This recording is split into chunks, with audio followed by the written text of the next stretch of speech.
Psst. Hey, want in on a juicy secret? Come closer. Closer.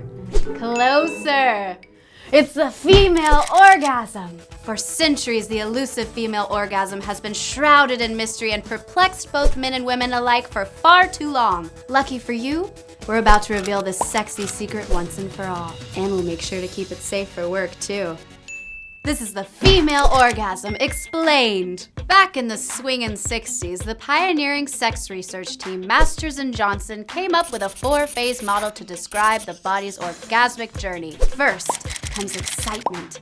Is she watching a scintillating movie, or has she been dancing with a super hot hottie all night? Whether the stimulation happens physically or mentally, blood starts flowing down to the vulva and her heart rate quickens. All this blood pumping could lead to a little blushing and flushing too. Next comes the plateau phase. Yeah, a plateau never really sounds particularly exciting, but what they mean is that this is the jumping off point for an orgasm. It's when all of the blood that could possibly flow down to the vagina reaches its limit, leading to an engorged clitoris and the tightening of the muscles in the pelvic floor. In short, she's getting close.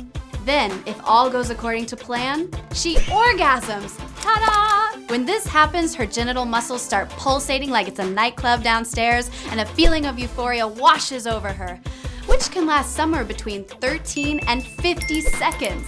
Finally comes the resolution phase. But even before this comes around, ladies have the unique opportunity for another orgasm because, unlike men, they don't have to wait for things to reset for another orgasm to come around. Once she's all done having fun though, the body returns to its normal state, just a little bit happier. Unfortunately, Masters and Johnson didn't realize that there was a whole other organ working for the big O.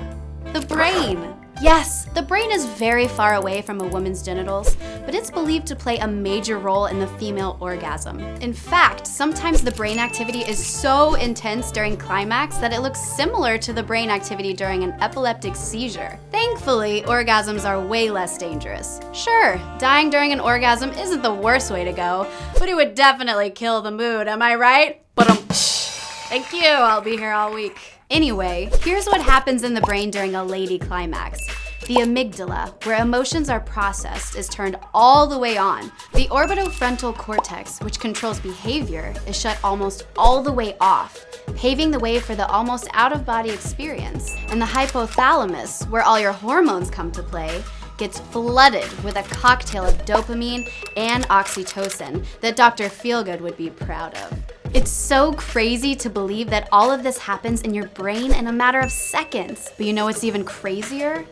Not having orgasms at all! Did you know that penile-vaginal stimulation isn't the only way for heterosexual women to orgasm? In fact, stimulating the clitoris, that little bundle of nerve endings located above the vagina, is the easiest way for a woman to get off. And did you know that the clitoris is structured almost exactly like the penis, complete with a hood, aka foreskin, a glans, or the rounded part, and a shaft, which splits into two underneath the skin and surrounds the vagina? Bet you didn't know, because if you did, then a lot more of us would be achieving orgasm during partnered straight sex instead of the measly 39% of women who do. For the record, 91% of men orgasm during sex.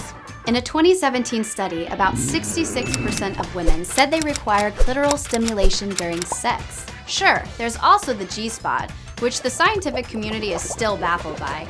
And you can even sometimes induce an orgasm by erotically touching other parts of the body. But if you haven't been having any success with orgasms, try making the clitoris the star of the show. After all, the odds are in your favor.